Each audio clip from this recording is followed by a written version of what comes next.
There is a bridge in Wales referred to as the Devil's Bridge. It is made up of three bridges built on top of each other, but the very bottom bridge is said to have been built by the devil himself. It is said around the 11th century the devil visited Wales and crossed paths with an old woman. Today I'll be telling you the story of how Devil's Bridge came to be. One day in the olden times, the old woman stood by the river Mynach, feeling very sorry for herself. The Mynach was flooded and rolled down the wooden dingle in 5 successful falls, tumbling over 300 feet in less than no time. Just below the place where the woman was standing, there was a great cauldron in which the water whirled, boiled, and hissed as if troubled by some evil spirit. From the cauldron the river rushed and swirled down a narrow, deep ravine, and if the woman had had an eye for beauties of nature, the sight of the seething pot and the long shadowy cleft would have made her feel joyous rather than sorrowful. But the old woman cared for none of these things, because her one and only cow was on the wrong side of the ravine, and her thoughts were centered on the horned beast, which was cropping the green grass carelessly, just as if it made no difference what side of the ravine it was on. How the wrong-headed animal had gotten there, the old woman could not guess, and still less did she know how to get it back. As there was no one else to talk to, she talked to herself. Oh dear, what shall I do? What shall I do? She turned around and saw a man dressed like a monk with a rosary at his belt. She had not heard anyone coming, but the noise of the water boiling over and through the rock, she reflected, might have easily drowned out the sound of her footsteps.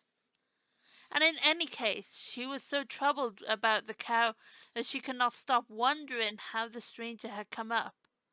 I am ruined, the woman said.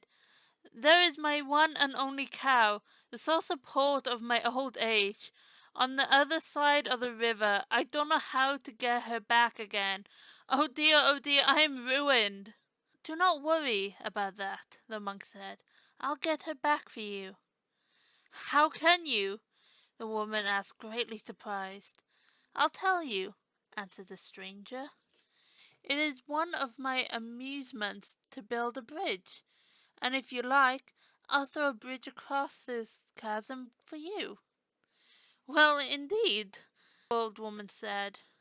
Nothing would please me better, but how am I to pay you? I am sure you will want a great deal for the job like this, and I'm so poor that I have no money to spare. I am very easily satisfied, the monk said. Just let me have the first living thing that crosses the bridge after I have finished it. I shall be content. The woman agreed to this, and the monk told her to go back to the cottage and wait there until he called for her.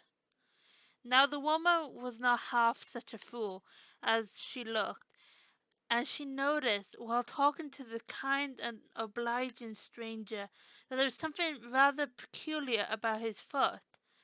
She had suspicions, too, that his knees were behind instead of being in front, and while she waited for the summons, she thought so hard it made her head hurt. By the time she was called for, she had hit upon a plan. She threw some crust to her little dog to make him follow her, and took a loaf of bread under her shawl to the river. There is a bridge for you, said the monk, pointing proudly to the fine bridge that spanned the chasm. And it really was something to be proud of. Yes, said the woman, looking doubtfully at her. Yes, it is a bridge, but is it strong? Strong? Said the builder indignantly. Of course it's strong. Will it hold the weight of this loaf? The old woman asked, bringing out the bread from underneath her shawl.